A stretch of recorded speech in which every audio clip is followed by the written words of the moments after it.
first act that we're going to be considering here today is the first major standalone forestry bill Congress has debated in more than 2 decades, and that's why we look forward to hearing your testimony. We also appreciate the bipartisan work of Senators Hickenlooper, Padilla, Curtis, and Sheehy to introduce a Senate version of the bill. As everyone knows, in the country, earlier this year, wildfires raged across Los Angeles, killing dozens of people, devastating homes and businesses. This spring, wildfires threatened homes and communities in the Carolinas and Georgia. Rising temperatures, drier summers, longer wildfire seasons, and earlier snowmelt are driving these fires as forests depart from their historical conditions. There are growing threats across the nation. We've seen threats to forests in other ways, and in the last Farm Bill, I supported improvements to the Good Neighbor Authority, a bipartisan effort, and the execution of vegetation management projects to reduce wildfire risks.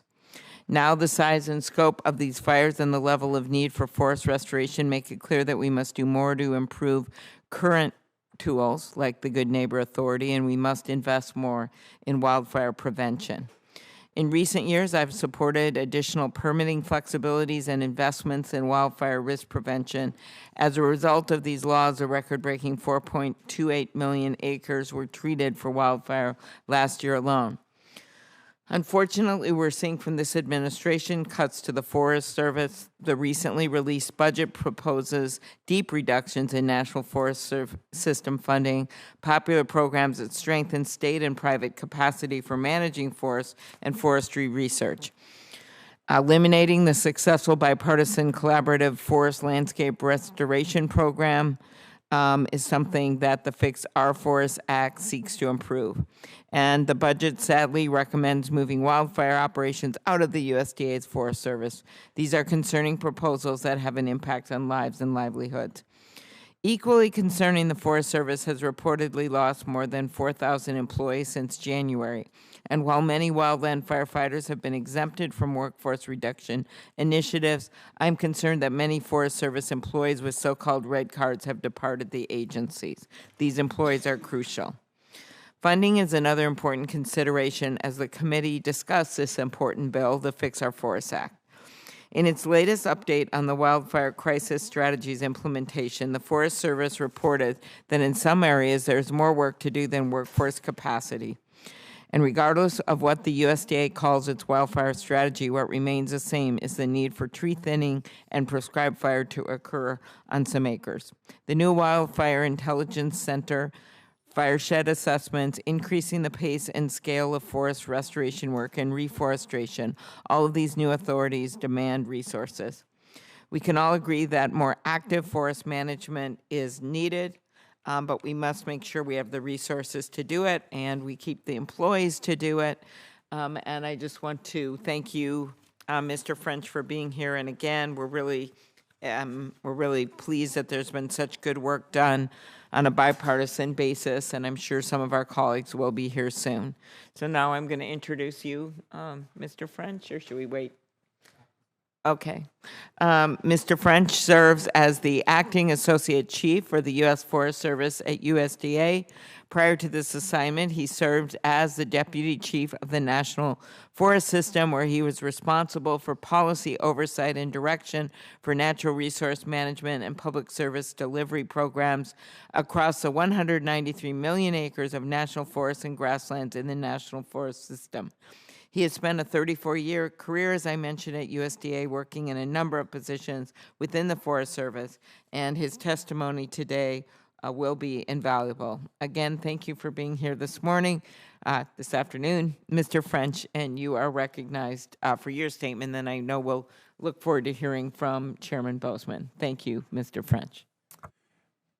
Thank you, Ranking Member Klobuchar and members of the committee. My name is Chris French, and I am the Associate Chief of the Forest Service, and I appreciate the opportunity to provide the perspective of the USDA Forest Service on the Senate draft of the Fix Our Forests Act. Our national forests are facing great challenges: uncharacteristically severe wildfires, insect and disease outbreaks, invasive species, and many other stressors. And although the Forest Service has been working diligently with resources and authorities it's been given, there is still much to be done to improve the health and productivity of our nation's forests. President Trump's executive order 14225 and Secretary Rollins' secretarial memo 1078-006 helped the agency take immediate action to mitigate risk, protect public health and safety and critical infrastructure, support local and rural economies, and mitigate threats to natural resources on the National Forest System lands. The Senate draft of Fix Our Forests Act works to address these issues as well as a variety of other new programs and amendments to existing authorities. The bill compiles several separate bills related to wildfire breaks, forest health, forest management, and other provisions. USDA supports the bill and would like to continue to work with the subcommittee on technical changes. I'll highlight a few areas. USDA strongly supports streamlining NEPA procedures under the National Environmental Policy Act and expanding existing categorical exclusions to reduce wildfire risk and improve forest health. In order to expedite the implementation of the categorical exclusion for high-priority hazard trees proposed in Section 213, we would encourage the committee to establish the categorical exclusion statutorily rather than directing the Secretary to do so within a year. USDA also supports the proposed fix to the problematic Cottonwood decision and would like to work with the committee and our federal partners on technical changes to address the issue once and for all. USDA supports provisions of the collaborative tools in Title I, Subtitle B. We support the changes to Good Neighbor Authority and would support adding a provision that would allow retained timber receipts to be used for the construction of roads, as we saw in the House draft. In addition, we support extending the maximum length of stewardship end result contracting projects from 10 to 20 years, as we see in Section 112. Further, we support raising the threshold at which timber sales must be advertised and would encourage the committee to add a provision to make annual increases to the threshold to account for inflation. USDA sees prescribed fire as a critically important tool to support wildfire risk reduction and forest management. We support the subtitle on prescribed fire, as it would support our work to reduce the risk that wildfires pose to our communities and resources.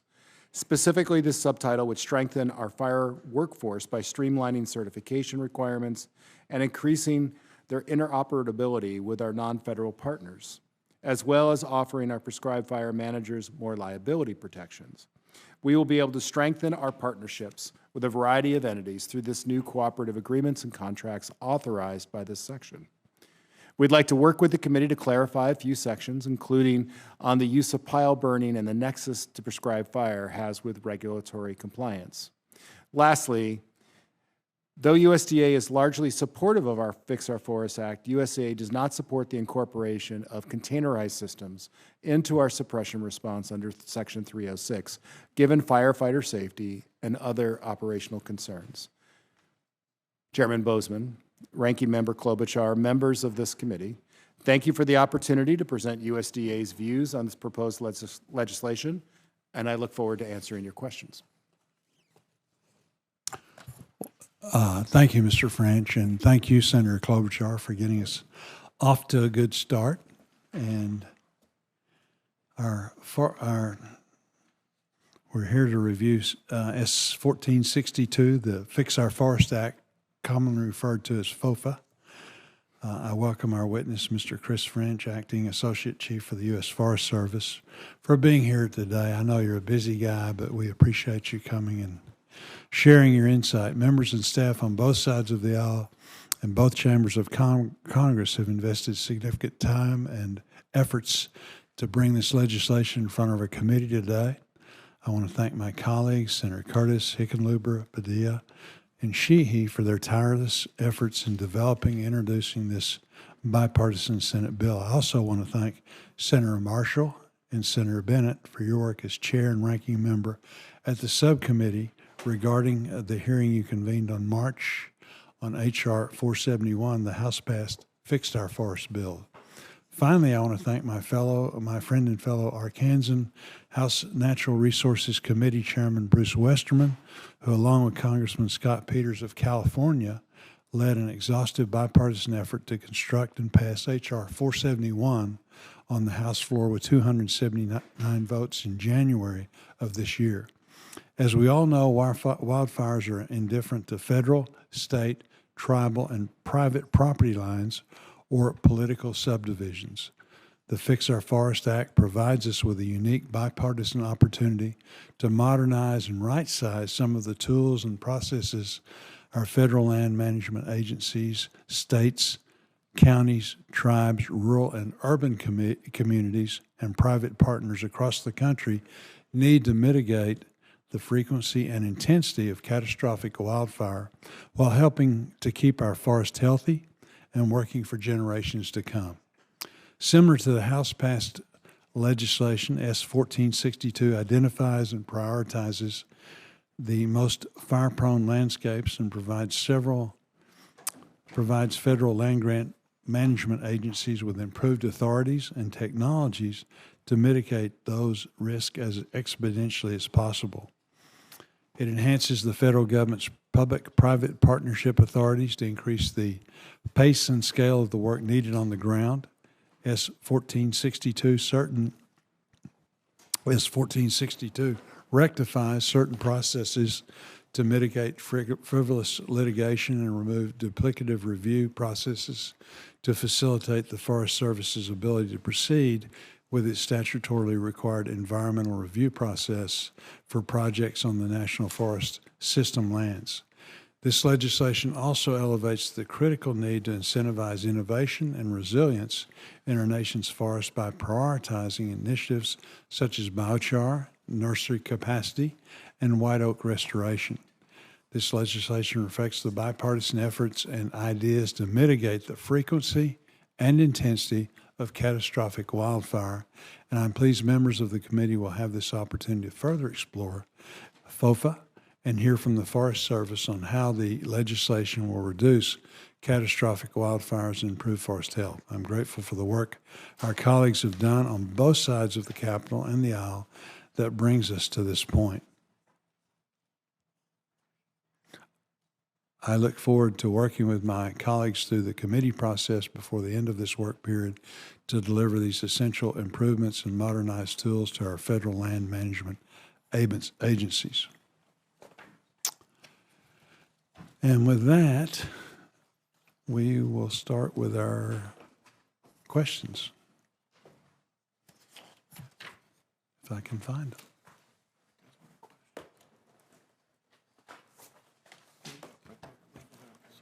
Okay. I need all the help I can get here. Mr. French, can you please help the committee again, or can you please help the committee gain a full understanding of the agency's use of categorical exclusions and what actions must still be taken in order to use them, regardless of size? How will the categorical exclusions in S. 1462 help advance the pace and the scale of forest management, and should Congress consider additional or even increasing categorical exclusions? Sure. Okay, thank you, Senator. A categorical exclusion is one of the ways that you comply with the National Environmental Policy Act. It doesn't exempt you from the National Environmental Policy Act. It is an approach for documenting and being transparent to the public about what the effects are of the project you're going to do. It is for projects that we have found to be, or Congress has found to be, routinely non-significant.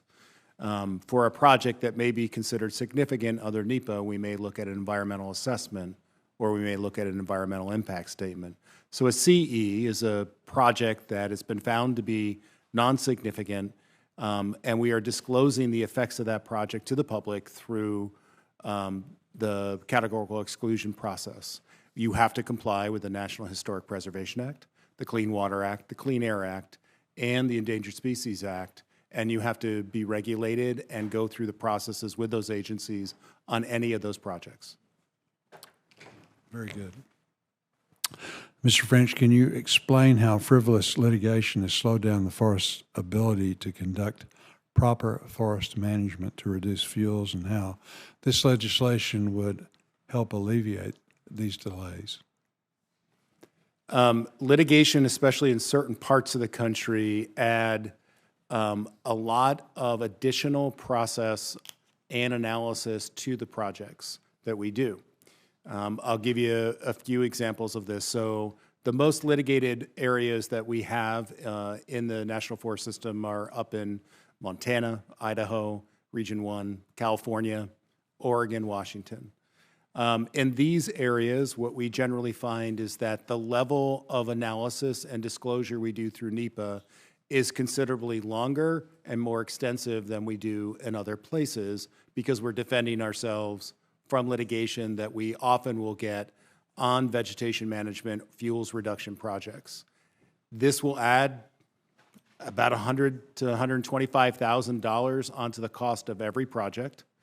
It generally doubles the cost it takes us to deliver, let's say, a board foot from an area that is not litigated than it does to an area that does. And it adds considerable burden in terms of time frame. So for a community that is looking for us to perform a hazardous fuels reduction project in and around their community, we may propose it and be ready to implement it within about a year and a half. But if it goes under litigation, we may not actually be able to implement it for 3 to 4 years or longer. Very good. Mr. French, can you help the committee understand why, despite limited emergency authorities provided in prior legislation, enactment of FOFA and greater certainty at the agency is necessary? Well, I think FOFA does a few things for us. One, it recognizes the size of the problem that we have across the National Forest System in terms of fire and forest health, and appropriately sizes the projects and authorities we have to the problem at hand. We're having fires that are impacting sometimes 1 million acres.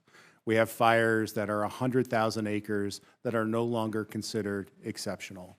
The work that we have to do both to prevent those and to respond after is no longer something that is 250 acres or even 3,000 acres, but is much grander and much larger than that if we're going to be effective.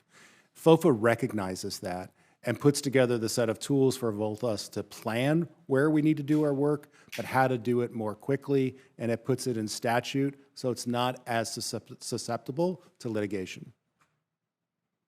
Very good. Senator Klobuchar. Thank you very much, Mr. Chair. Mr. French, the Fix Our Forests Act improves the good neighbor and stewardship contracting authorities that leverage state, tribal, county, and industry partners to achieve more forest restoration. I've long helped champion improvements to these tools, which are a priority for my state and Senator Smith's state, same state, where active forest management is needed to enhance the health of Minnesota. Yeah, I didn't mean Wisconsin. They often confuse Senator Baldwin and Senator Smith, whole nother story, to enhance the health of Minnesota's forests. Mr. French, how will changes to Good Neighbor Authority and stewardship contracting provide more long-term certainty to the Forest Service partners and assist forest restoration efforts? Understanding that you may want some changes to the bill, there may be other changes proposed here, but talk about that issue. Yeah, I mean, forest management across this country is a very collaborative effort between local, state, and federal agencies, and especially for us. We found the Good Neighbor tool to be exceptionally helpful, working with state agencies to implement forest management work on National Forest System lands. It allows us to essentially do a lot more and more efficiently and effectively given the staffing that we have. Mm-hmm. The changes that are being proposed here recognizes the costs that go with the state so they can use the receipts to actually fund the program they're doing to help manage federal lands. And that's appropriate and helpful. Otherwise, they're just getting limited resources. Okay. So as I noted, the president's budget, I don't expect you to be the commentator on that, but proposes cuts to National Forest System management, staffing, and facilities, state, private, tribal forestry assistance, forestry research. This includes eliminating a program that has reduced wildfire risk across 5 million acres. And then part of the budget notes that there'll be a shift to the state. Has the USDA evaluated if states have the capacity and resources to assume a greater role in forest management? We're in constant discussions and collaboration with state foresters across this country. And in fact, we just sat down last week and talked through them about better ways for us to work together to share capacity. And it's mixed from state to state. They have different capacity. And I think some of the changes that are associated with FOFA actually gives them the tools they need to bring that up. For us, we found the work that we do with counties, tribes, and states through Good Neighbor to be exceptionally helpful, especially when we may have limited capacity on our own. Last month, Senator Heinrich and I sent a letter to the USDA expressing concerns and raising questions about potential workforce reductions at the Forest Service. We recently received a response, but I'm looking forward to more information on workforce reduction efforts and the funding and hiring freezes at the Forest Service. I think we all know these workers are critical. Mr. French, how are you planning around the potential staffing cuts to ensure all these major responses continue to be met? And are you concerned about losing employees who hold so-called red cards that allow them to respond to fires? Yeah, thank you for the question.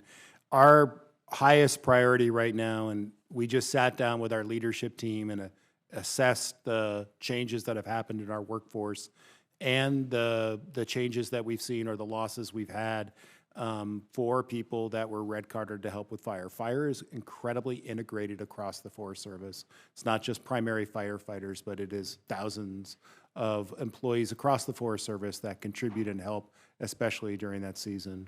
We've assessed what that looks like. We have prioritized response to wildfire across the agency to be the #1 priority for all employees. So that as we're going into this season, we're able to activate, whether that's in support of a camp and the logistics associated with a fire, or delivering the preparedness we need to do on the line. We're working closely with interagency partners. We're actually providing for how we would fill in spaces that we need, but it's going to take an all-hands approach until we rebuild some of those skill sets. Mm-hmm. And how would additional resources for programs like Watershed Condition Framework or Water Source Protection Program help the Forest Service meet the goals that it has, especially with changes under the Fix Our Forests Act? I think everyone knows that the Forest Service was founded primarily around the ability to deliver clean water to America and a sustainable flow of timber. And so the focus that we have on delivering healthy watersheds, funding that goes there helps us expand and maintain that. We know that right now, when we have a wildfire that is, like I said, of hundreds of thousands of acres or 1 million acres, the consequences of sediment flow, the consequences of water delivery to systems downstream are so consequential. Okay. So anything we can do to fix that is helpful.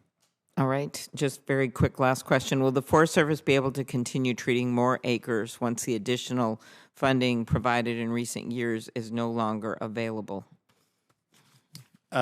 You're specifically referring to the supplemental funds we got through IIJA and IRA. And I'm talking about treating the acres against wildfire. Yeah.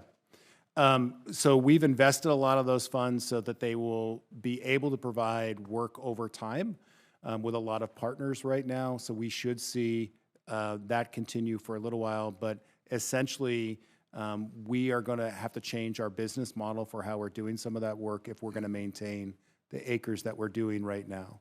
We're going to have to depend more heavily on private partnerships, on states to do some of that work, because the funding levels won't be the same. Thank you. Senator Marshall. Well, thank you, Chairman, and welcome, Mr. French, to the Agriculture Committee. I think you're going to find that's not only brighter, but much more friendlier than the E&R Committee. Absolutely. So I want to talk about our RNGR Support Act, if you're familiar with it. It is a legislation that Senator Hickenlooper and I introduced before. But our bill included a dedicated funding mechanism through the Reforestation Trust Fund to ensure we wouldn't be diverting resources from other essential programs. Given your leadership on national forestry priorities, would you agree that using the Reforestation Trust Fund offers a sustainable path to implementing the bill without impacting other critical programs? As what I've read thus far and understand it, yes. Okay. Next, has the U.S. Forest Service provided technical assistance on how to implement RNGR without pulling from existing state, private, and tribal forestry funding? I believe we have. We'll have to get back with you on that one. Okay, thank you. Yep.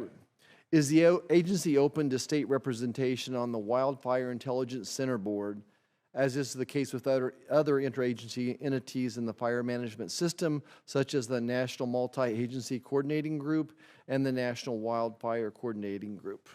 Absolutely. I mean, wildfire is an interagency. It is a local, county, it is a state, it is a federal response, and the only way to do this effectively is with that representation within the Intelligence Center. Okay.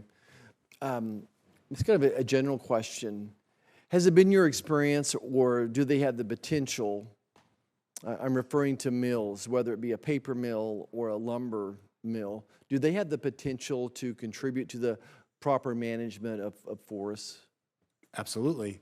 I mean, having a thriving forest product sector is essential for us to be able to reduce wildland fire risk across this country and to provide jobs to local economies. So, you know, essentially what's happening, especially through most of the West, is that when we've been putting out our fires and removing fires, we just have lots more trees than we ever had. Those trees are competing for water, resources, they're dying. They are affected by insect and disease. So thinning those forests are incredibly important for their health, but it's also incredibly important to reduce wildfire. Low-level wildfires we can manage. High, catastrophic, 100,000, million-acre wildfires, they're devastating. The forest products industry, a diversified industry, an integrated industry, allows us to treat those lands so that they're more healthy, they reduce risk, and at a level that is much more reasonable to the American taxpayer, because you're able to produce a product to do that work where you're not having to pay as much per acre. And if we don't have any paper mills or timber mills in Kansas, so I'm not familiar with the industry, do they rent the part of the forest, and then you're able to take those monies and do good things with it, I would suppose? We essentially offer timber or biomass to forest products industry, whether they're making dimensional lumber or they're burning it for energy production. We will offer it through sales, timber sales. The revenues from that go back to things such as reforestation. They go back to doing other work on the landscape like habitat improvement, and to the Treasury and to counties for their school funds. Okay. We also offer it through what are called stewardship agreements, where we trade the value of that timber for other work that can be done. We do it through what are called good neighbor agreements, where we allow the states to implement that work on our behalf, or tribes, or a local county.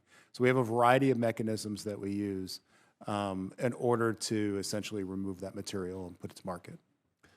Have the number of mills in the country decreased? Are they staying the same? And what has led to that stability or instability? The forest products industry has significantly constricted since my time of working with the agency.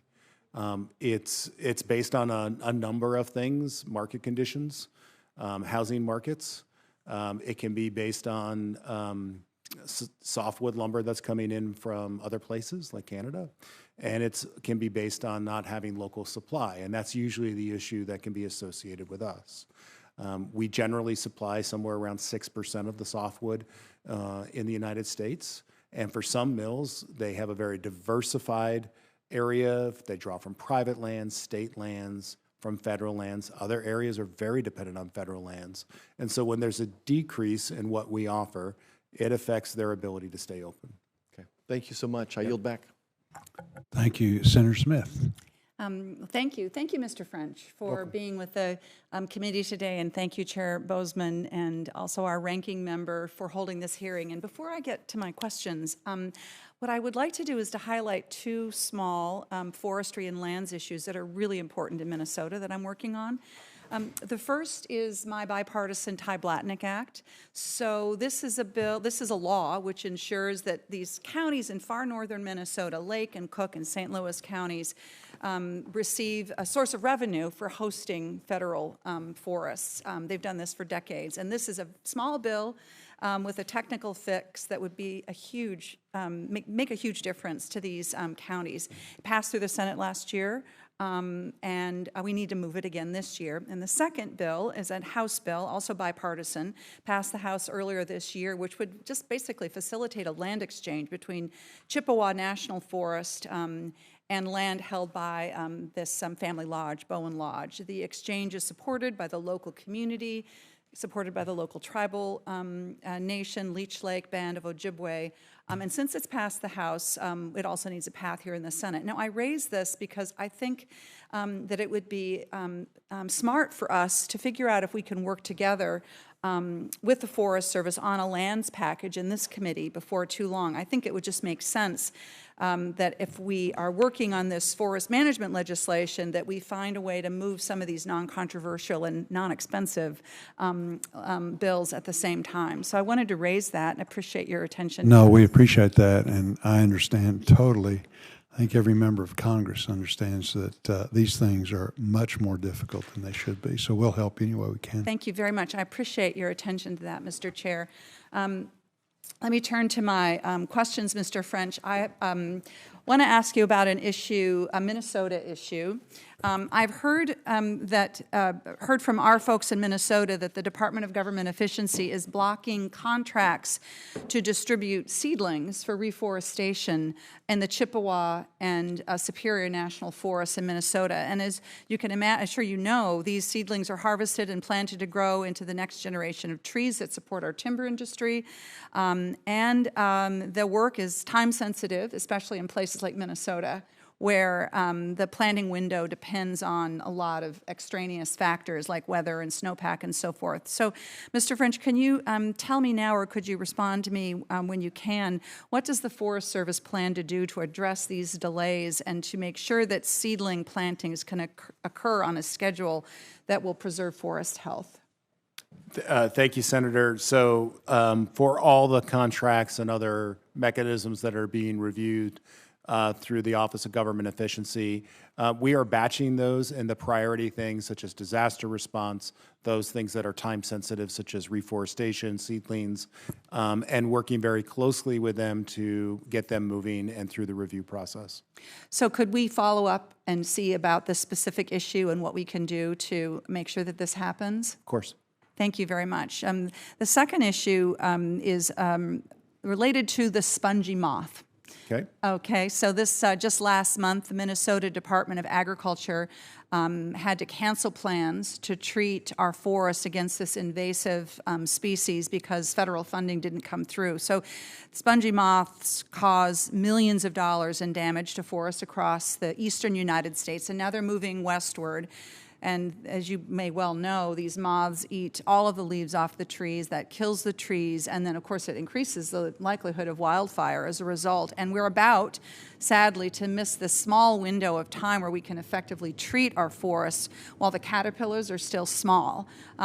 This is a problem. It puts livelihoods in our entire forests at risk. And so my question is, how does the Forest Service plan to address forest health and wildfire risk for invasive species like this when we are seeing these funds being cut and personnel being cut?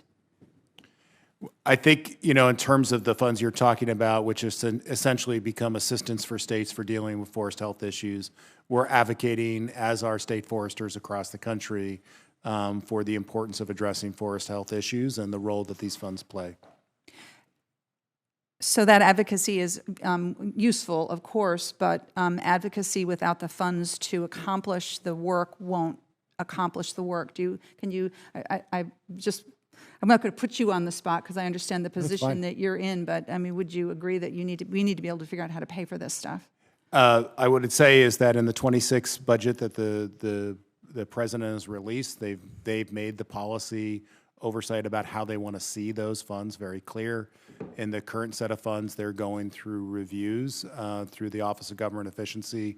We continue to deliver on those that we've already made commitments on and advocate for why they are important for broader forest health.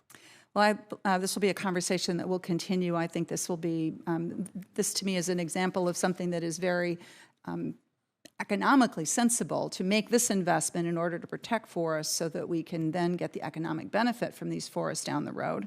Thank you, Mr. Chair. Thank you, Senator Hovind.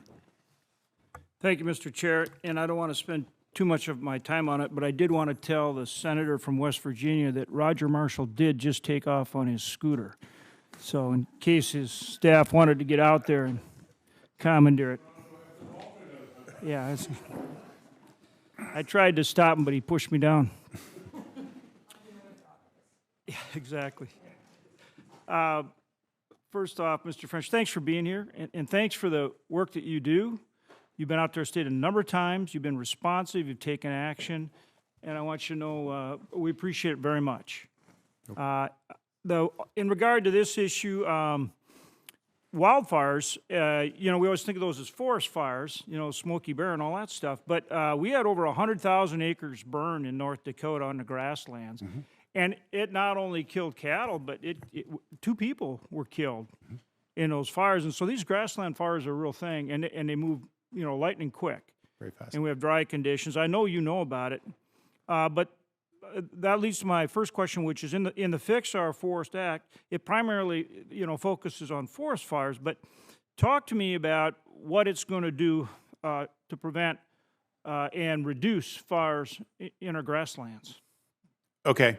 So, there's not really the statutory authorities in Fix Our Forests that would be helpful for streamlining, let's say, the NEPA side of things there. But it does provide us mechanisms working with the state and GNA to help. It has some very specific pieces around prescribed fire that would be very helpful. And the Intelligence Center would help us be more responsive to fires across the country so that we're able to move resources into those areas, pre-stage them more quickly. So the chairman asked you right off the jump there about categorical exclusion. Does it do it? Does that help us at all? Is there any CE authority that would help us in terms of some of the flexibilities and things that we're looking for in the grasslands? In the grasslands, if we're going to do pre-treatment of those areas, it can. Okay, that would be good. Back then on the forest side, how about that if you're going to get in and cut trees out of there to try to mitigate fires, is there a place for that wood to go? Is that part of the plan? Because, as you cut those trees down, that wood's got to have a home. Yep. In some places, we have a pretty robust forest products industry that we can move trees to. But then other places we're pretty challenged because we've lost that industry. And there are programs that we administer right now that help subsidized transportation, especially of low-value products. That is very helpful. We offer loans that can help retool mills so that they can handle a more variety of wood products. But I would say that investments in the wood products industry and creating predictable supply for them is probably the most critical thing to keep them sustainable and thriving. Okay, and then have you done any cost estimates? Wildfire suppression costs have increased about 80% over the past decade, and obviously we're getting more of these fires all the time.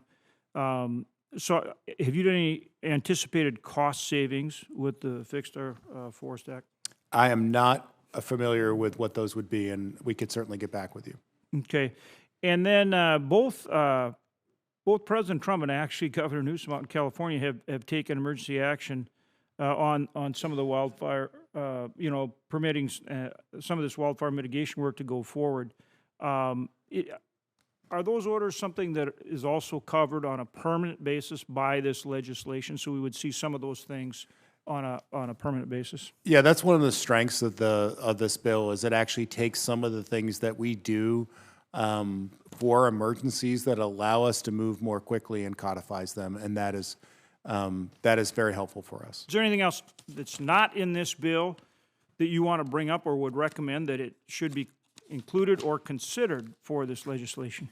Well, I could talk your ear off on a set of things that would make us more effective and efficient on any bills, but I would say the one thing here is I do think that the hazard tree removal CE that the Senate has laid out for us here would be more effective if it was statutorily given to us by Congress rather than having us promulgated through regulation.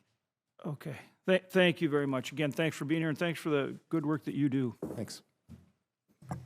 The ranking member on forestry. Thank you. Senator Bennett. Thank you, Mr. Chairman, and I'm glad I was here for Senator Hoeven's questions. And Mr. French, thank you for joining us here today. I know how experienced you are, and I'm grateful that you're in the role that you're in. Protecting our forests and watersheds, our communities from increasingly severe wildfires in the West is getting more critical every single day, and I really commend the hard work of the sponsors of this bill, including my friend and my fellow senator from Colorado, John Hickenlooper. I think this bill is a meaningful attempt to put forward solutions and find a path forward on addressing wildfires that put communities like Colorado at risk.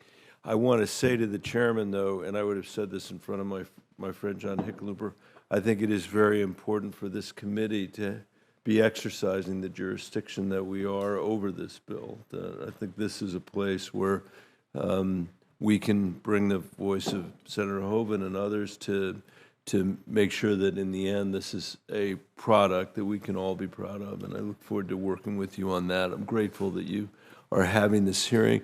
I know for most people here, we're familiar with the role of the Forest Service when it comes to reducing the risk of wildfires in the West and also fighting fires themselves. But could you talk a little bit about the importance of that, Mr. French? And my next question is going to be about the reductions we've seen in force on the western slope of Colorado and throughout the Rocky Mountain West, and the deep concern that communities have in my state and throughout the Rocky Mountains that we may not have the personnel that we need as this fire season starts.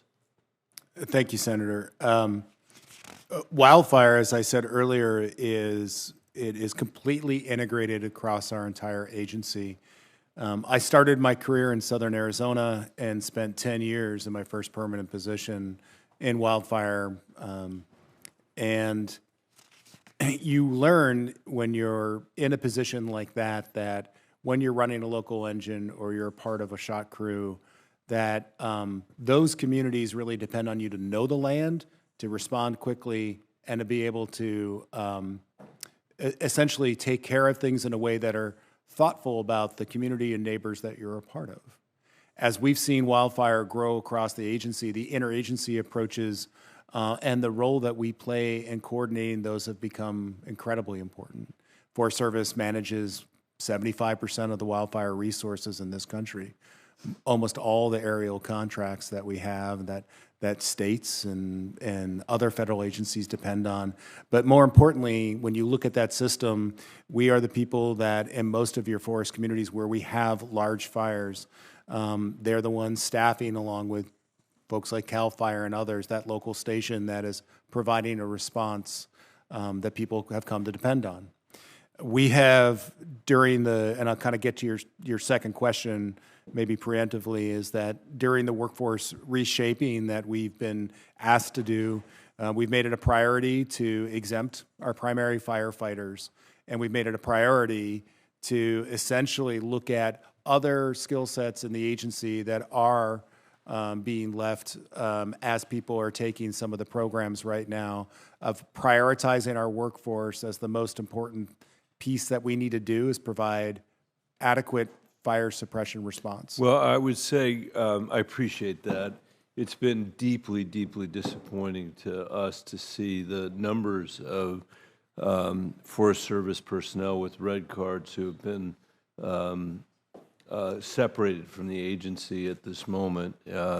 I think I heard you use the word primary when you described the firefighters who were being protected. My view is that those red card holders are the backbone of our fire suppression efforts, and they're going to be hard to replace. And we're already counting on local communities, as you know, in partnerships in places like the White River and other forests in Colorado. And now the burden is actually going to fall on us, I think, and that's going to be a real challenge for local communities. That brings me to my second question, if the chairman will let me ask it. I see the leader is here. Could I just one more? As you were saying, I think it's important to have local knowledge and important to have regional knowledge. Colorado communities really know the risk of wildfire well. We've been devastated in recent years by the Cameron Peak, these troublesome and Pine Gulch fires, but we also have a long track record of working successfully to establish the kind of partnerships that I was just talking about between state, local, and federal partners to reduce wildfire risk. I've heard it's in that connection that I've heard from 30 local officials just last week in my state that provisions of the Fix Our Forest Act might undermine their ability to meaningfully engage with their federal partners in the development of forest projects. I am worried that the decisions are going to be made by the bureaucracy in Washington, D.C., without the input of people on the ground in Colorado and in these communities that have been engaged with these incredible partnerships with the U.S. Forest Service all these years. So I'd ask you, Mr. French, whether you believe that as we consider this, the Forest Service can guarantee that this bill is not going to limit opportunities for local communities to continue to engage the contribution of local communities in these decisions that are, of course, most important to them than anyone else. Yep, I can. I mean, that's not who we are. We're a part of these communities, and when we're designing projects and when we're advocating for projects, we've got to do that in concert with the community that we're a part of. And I don't see anything in Fix Our Forests that would change that commitment of working collaboratively with our local governments and with the people that are there. I get it changes some of the fixed processes, but that doesn't change sitting down in a town meeting, talking about what needs to be done up the canyon and taking care of it. And that's who we are as an agency. We are a very local, decision-made type approach with our districts and our forests. These lands will persist when they're relevant to the communities they're a part of. And if we don't make sure that we're doing that, then anything we do is at a step. And I would also just say on the firefighter piece, we are very, very, very cognizant of the experience and skill sets that have walked out the door. And we are very focused on how to adapt and manage through that, especially with our state and other federal partners. I'm not going to say it's easy, but we're prepared. Well, thank you for your testimony, and thank you for your long service as well. You're welcome. I look forward to our work together. Thanks. Senator Justice. Chairman. And thank you, Mr. French. Thank you for coming. I normally start off and have a good little, maybe hopefully a good statement, and then I ask a question. But I'm going to lead off with just this question because it's going to lead me to where I think we should go. And that's just this. In regard to all the aspect of our forest today, especially our fires, because we're looking at a Fix Our Forest Act. But if we're deeply considering the fire component and then considering our forest component, are we winning the battle? I think we're making a good try, but not yet. I would think, and I know you're brutally honest, But I would think if we were all brutally honest, we'd say, no way. We're not winning this war. So if I could just tell you that I'm the most impatient guy in the room. I mean, really and truly, I rolled in up here with white hair, and I'm not here for any reason that would be anything to do with me. And I can tell you, we got a big problem. That's all there is to it. You know, when I was the governor of West Virginia, I was the governor for 8 years. It's a big-time honor and everything. A lot of times people would say to me, they would say, what is the biggest responsibility you have? And I would say the same is true right now for this. Get the economics right. Because the economics drives a lot of this boat, and we're missing it in a lot of ways. You see, we got all kinds of forest problems. And I'm an outdoor guy. I'm a wildlife guy. And I can absolutely sit and talk that with anybody because I've done it over and over and over. But with all that being said, if you're the most impatient guy and you don't want anything, and you're a real believer in the economics being upside down, in this country today, we've lost our flooring, cabinetry, we've lost our furniture business. All of this stuff is going on in every country of the world, but it's not going on here. And right here, right in this right here, all this carbon is frozen. If everybody's worried about the carbon and everything, think about what happens with a forest fire. All this is frozen. We have all kinds of issues with the health of our forests today, and they're affecting our wildlife, and they're affecting so many different things, our waters, and on and on and on.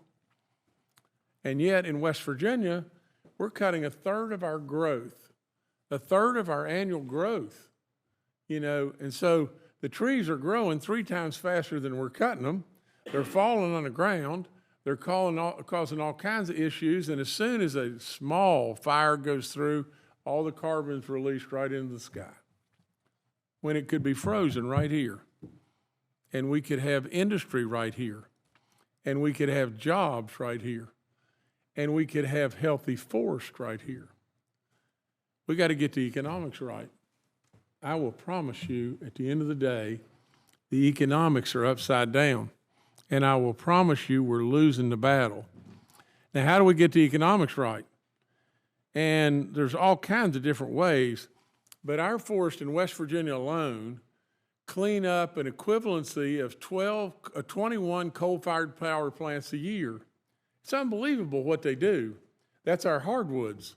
You know, there's issues all across this country with all kinds of different things, but our forest should be applauded every day for what they do. Our forests are doing so much for all of us, it's off the chart. I'm a real believer in this. Play to your strengths. For God's sakes, a living. You have a winning team. You have the most winning team on the planet. The last thing I'd tell you is just this. Now think about it. Think about West Virginia for just 1 second. Think about Jim Justice in West Virginia. I'm a basketball coach. West Virginia has great, great, great people, unbelievable natural resources, 4 of the greatest seasons on the planet, and it's located within a rock's throw of 2/3 of the population of the country. It really is. And yet, we continually struggled with being dead last. How could it be? You've got the same kind of team, and we got to do something about it. We got to come up with an idea to drive the economics right, to make the forest healthy again. We got to come up with an idea, you know, just to say, well, we need to do this about the fire or this about, we're not going anywhere. We have to come up with a real live idea, and an idea that would be something along the lines of, if we could find a way to create some level of, and God forbid this is a taboo, bad name, but a subsidy to credit our forest, to credit what our forests are giving us that would bridge us to absolutely doing something that would bring health to our forest. We've got to come up with something, and at the end of the day, it's all going to be one thing. Absolutely, period. You wait and see. It will be driven by the economics. get the economics right. Thank you so much, sir. Thank you, Senator Schiff. Thank you, Mr. Chairman. Appreciate your being here. I represent California and in particular 2 areas that have been very recently devastated by fire. So this is a issue that is near and dear to my constituents. I'm trying to figure out a way to phrase this question in a way that you can answer it. Okay. So let me just posit both my interest and my concern. My interest is in making sure that we can better manage our forests so that we can reduce the incidence of fire and how devastating those fires are. And I appreciate all the important work that has been done to improve the Fix Our Forest Act since it left the House. My concern is that we're laying off federal firefighters. We're clawing back grants that are used for brush clearance. A lot of the laudable things that are established in the Fix Our Forest Act aren't funded with any additional money. So there are laudable collaborative agencies established, but nothing to provide them resources. And my concern is that the bill is used to accelerate the timber industry without a particular focus on reducing fire. Now, some of the timber that will be harvested will be useful to be harvested in terms of making our forest more resilient. But of course, there will be interest in the timber industry to go beyond that and harvest timber having nothing to do with fire mitigation. That is not my priority. It is the priority set out in some of the executive orders, but that's not my priority. So I guess my question to you is, are there any safeguards in this legislation? What would a safeguard look like to make sure that this is really about fire mitigation and not just about timber harvesting? So that's my question, and I know there are some pitfalls in how you can answer that. But to whatever degree you can answer it, I would welcome your answer. Yeah, I appreciate the question, Senator. I, as stated before, I've worked for the agency for 34 years. I've worked in multiple places in the agency. I was trained as a biologist. I've worked in forestry and fire, recreation, wilderness, the whole gamut. I know our system. And I'm also acutely aware of the issues in California and the situation of the health of our forests and the way our communities right now are at risk. There are so many safeguards in our system right now, whether it's the forest plan that limits what you can do or not do on the ground, regardless of what Fix Our Forest says. Any project we put out there has to follow the safeguards and the parameters that are established in that forest plan. What does that mean? That means there are certain areas you can't treat. There are buffers that you have to put around creeks. There are species that you have to thin in different ways in order to meet the outcomes, like the California spotted owl. It is a broad safeguard for any project we're doing. We are still, under this bill, on any project we do, we have to consult with the Fish and Wildlife Service. We have to consult with NOAA Fisheries. We have to consult with the EPA for the Clean Air Act and Clean Water Act with our state and local regulatory agencies. All of that still stays. So there are, like I said, there are multiple requirements that we have to meet in here in order to do any one of these projects. In the last years, if you look at the number of acres that we've treated, it has greatly increased. And that is addressing fire, and that's under multiple administrations. And yet the number of saw logs we produce have actually gone down. And because the focus of most of our work is on restoration. If you're reducing wildland fire risk or you're trying to restore forests for healthy forests, you're removing a vast amount of material that isn't actually commercial. We do need investments in the forest products industry in biomass and low-value wood in order to utilize that.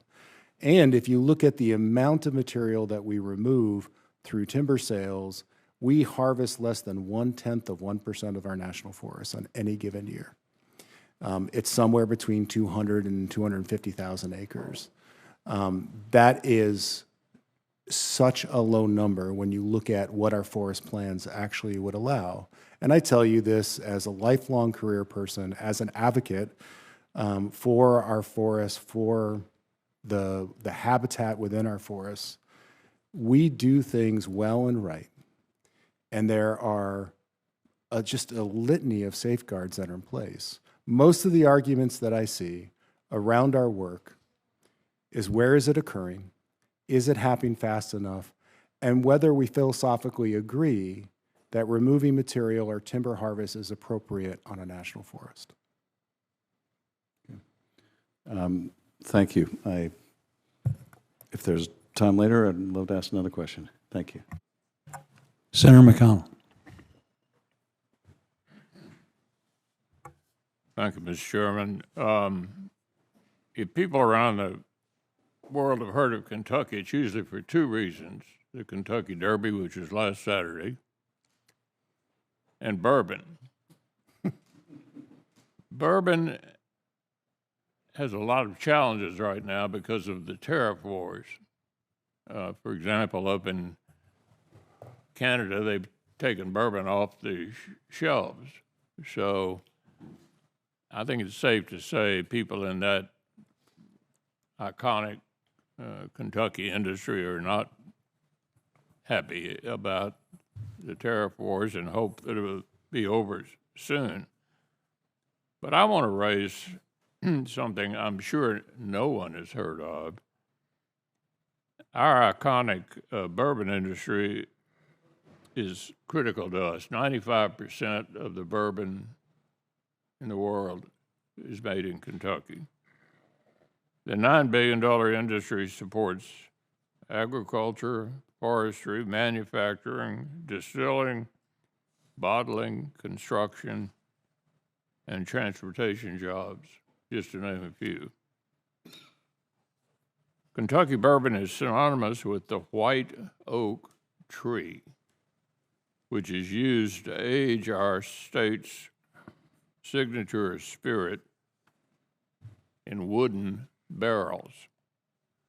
Unfortunately, 75% of the nation's white oak population is rated as mature, meaning that there will be a shortage of white oaks within 30 years.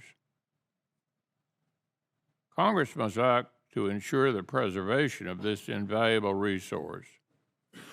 So in February, I introduced the White Oak Resiliency Act with Senator Warner. The bill requires the Department of Interior, USDA, and the Forest Service to coordinate research and conservation efforts, ensuring the white oak a stable supply and a viable future. And I'm pleased to see, Mr. Chairman, that my bill is included in the underlying act. Mr. French, in your written testimony, you stated that USDA was supportive of the White Oak Resilience subtitle, but would like to work with the committee on minor technical adjustments. So what changes would USDA like to see regarding white oak provisions? Thank you, Senator. We are very supportive, especially with the loss that we're seeing across the country. It's minor stuff in the way it's written that would make it more effective within the context of the laws we have right now. What I mean by that is the National Forest Management Act and some other pieces. It's pretty minor. But it doesn't change any of the broader intent of what we're asking. Thank you, Mr. Chairman. Thank you. Senator Welsh. Thank you very much, Mr. Chairman, and thank you very much for the good work you do. I'm hoping we get this bill to a place where I can vote on it. One of the changes it's made is the 10,000 acre designation. Sure. And in Vermont, where we don't have the vast expanses of these forests that are so typical in the western states, that would mean that literally all but one of our projects would be in the exemption we're not 10,000 acres. Is there a way that you could suggest where it wouldn't be a one-size-fits-all? I mean, a lower number, I think, would be appropriate for Vermont, but I wouldn't want Vermont to interfere with what would be good for California or good for Colorado. A couple of our sponsors are from there. So could you speak to that? We'd like to have public participation, but not have it get in the way also of legitimate desire to move ahead. Yeah, thank you, Senator. So I think, and I know that forest well. I spent time in Manchester as the district ranger there. Beautiful. And I think that if you look at how these CEs are set up, the context of how they would be used will vary from each geographic place. And so if I'm a forester up in Vermont and I'm looking at something, one, I may not even be able to fit within these categories because of the way they're set up for wildfire risk and some of the other pieces. And it doesn't mean that you have to do 10,000 acres. What it essentially means is it's not that it's excluded from NEPA. It just means that it fits within a category that's not considered significant. But this is what I don't understand. It's not significant if it's got, if less than 10,000 acres, it is excluded from the inquiry about significance, right? Right. So what I'm saying is that would mean that basically any project in Vermont would be in that category. If it qualifies for the parameters of what that category is. And my knowledge of projects up there, many of them would not. In fact, probably most would not. The other thing about this is that Can you elaborate a little bit on that so I understand? Yeah, I mean, so if you look at the way these are set up, they're specifically for things like hazard tree removal, or they're specifically if you are reducing wildland fire risk within these parameters while maintaining certain size classes and things like that. That wouldn't be applicable in most places on the Green Mountain National Forest. The other thing to recognize here too is that, and this is, we'll get into a little bit of the NEPA side of things. Most of the projects that are done, in fact, all of the projects, I think, that are done on the Green Mountain use environmental assessments. And they are from, thousands of acres. And every one of those environmental assessments come to a singular conclusion, a finding of no significant impact. Okay? That is essentially what a categorical exclusion is saying, is that projects up to a certain size, under certain conditions, won't be significant if you meet ESA, if you meet Clean Water Act, and you go through a set of tests called extraordinary circumstances that look to see what are the effects on floodplains, what are the effects on wilderness areas. So it goes through an entire series to make sure that it is actually routinely not significant. Okay, let me get to just two other things. Thank you. Yeah, for that. you're welcome. I have, along the lines of Senator Schiff, I'm having a hard time dealing with the conflict of 5,200 Forest Service folks having left their jobs or been fired or whatever the term it is we want to use, but we've got about 5,200 fewer people. So the work that needs to be done, we don't have the people to do it. And I would also respect that you can't necessarily answer that question, but it seems pretty obvious. If you don't have the personnel, the work's not going to get done. Well, right now, we've seen a decline of about 25% of our non-fire workforce across the agency for folks that have voluntarily taken the deferred resignation and other programs. It's not the same in all places. We have some places where we've lost considerable staff and other places we're not. Well, as we proceed, I mean, at some point, we're going to want to get an assessment of how this is affecting the functionality of the work that you do, and that's not your decision. The third thing is on going from 6 years to 150 days. Say that again, 6 years to 100? Well, this is on the judicial review. Okay. And this bill, as I understand it, used to be 6 years. It'll go down to 150 days. I'm flexible on that. There's no magic in a number, but that is a big drop, and that's a period of time within which affected groups can bring their case forward. Do you have any experience or examples of how that reduction from 6 years to 150 days will be helpful or harmful? I mean, I can't give you anything specifically, but I can generally tell you that for projects that are forest management, veg management, and honestly recreation as well, Let me put it this way. We win about 80% of our cases. But we win about 80% of the litigation that's brought against us on our projects. That's a pretty good record. But the consequences that we see is that often those projects will take anywhere from 4, 5, or 6 years to be implemented once that they've gone through their analysis as they get through the court system. And I think that's really a question for Congress and communities of whether that time frame, especially if you're trying to do wildland fuels risk reduction to a community that's risk, is acceptable. Okay, thank you. You're welcome. Thank you, Mr. Chairman. Senator Schiff. Thank you, Chairman. I appreciate the opportunity. And really following up on Senator Welch's questions, which are largely what I wanted to explore further. But did I understand you to say there was a 25% reduction in the workforce? Non-fire workforce. So the agency has about 36,000 employees. We've exempted all of the 35,000. We've exempted all of the wildland fire primary firefighters from the workforce reshaping. That workforce is in place. It's the non-fire workforce that can also be help support the fire workforce, where we've there's been a little over 5,000 positions that are people that have taken the voluntary outs.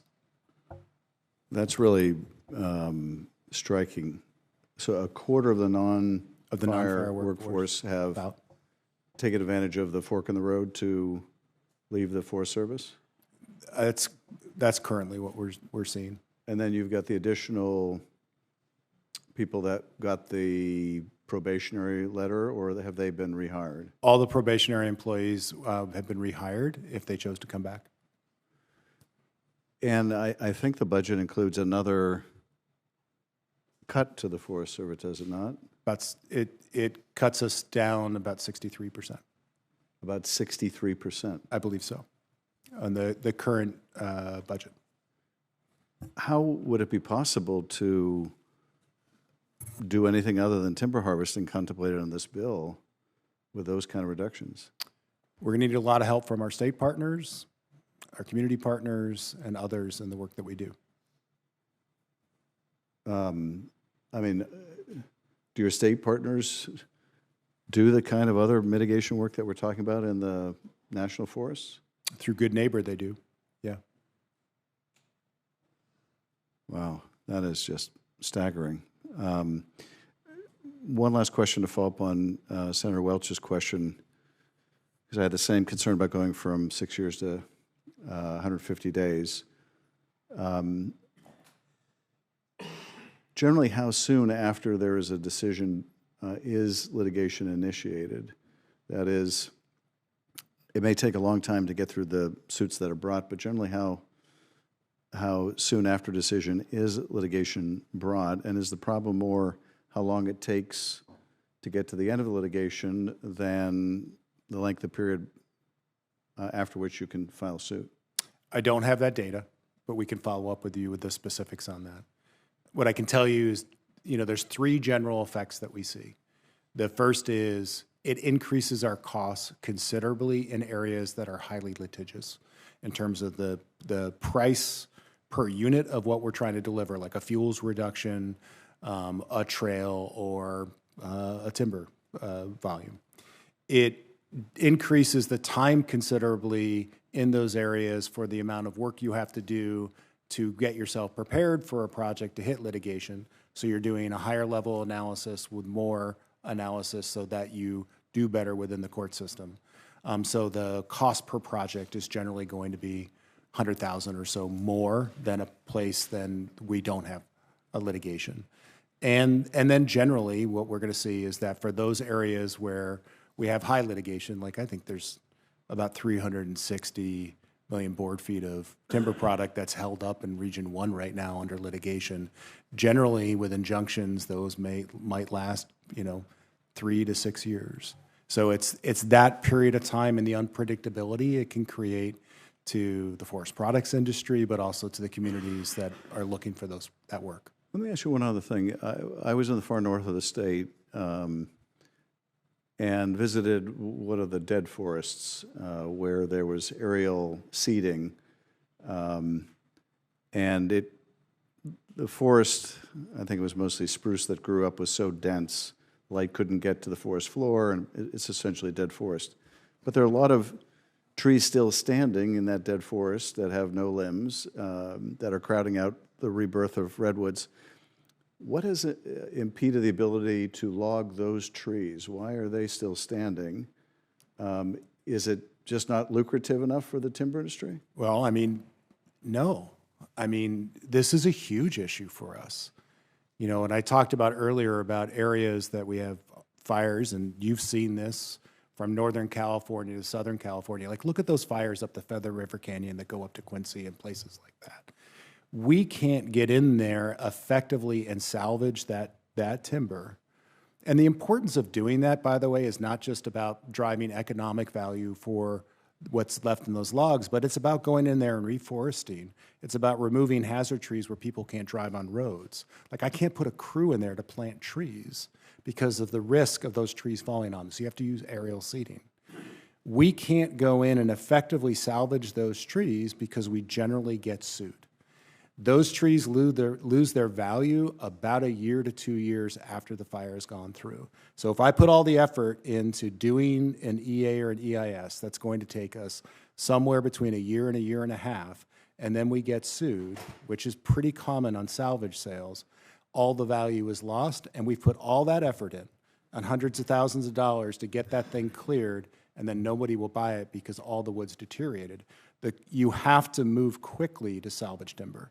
So that what you saw, if you look at like what Sierra Pacific and some of the other local entities do in California, they will be in there within 6 months to a year to remove that timber. We've even tried to take some of that timber and move it out of state to mills that need wood because there was so much left over from fires. But honestly, the issue is the amount of time it takes it to get through the clearance process for NEPA and all the other regulatory pieces we have, and then litigation that keeps us from actually doing it at a scale. It's one of the biggest criticisms that industry has on us is all that standing dead timber. Thank you. Thank you, Chairman. I appreciate the added time. Thank you. Senator Klobuchar? No, I don't have anything to add. I just want to, Senator Schiff wanted to thank you for your questions. We know how personal all this is in your state, and just thank our committee members for working well on this issue with your committee members as well, Senator Boozman. So thank you. Very much. Thank you again, Mr. French, for your time and insights, to our committee members for your participation in today's important hearing. I request unanimous consent to submit letters of support for a FOFA to the committee record. Without objection, so moved. Questions for the record are due Thursday, May 8th by close of business, and the hearing record will remain open for 5 business days. Again, thanks to you, and thanks to the committee for, I think, a really thoughtful, really good hearing today. With that, we're adjourned.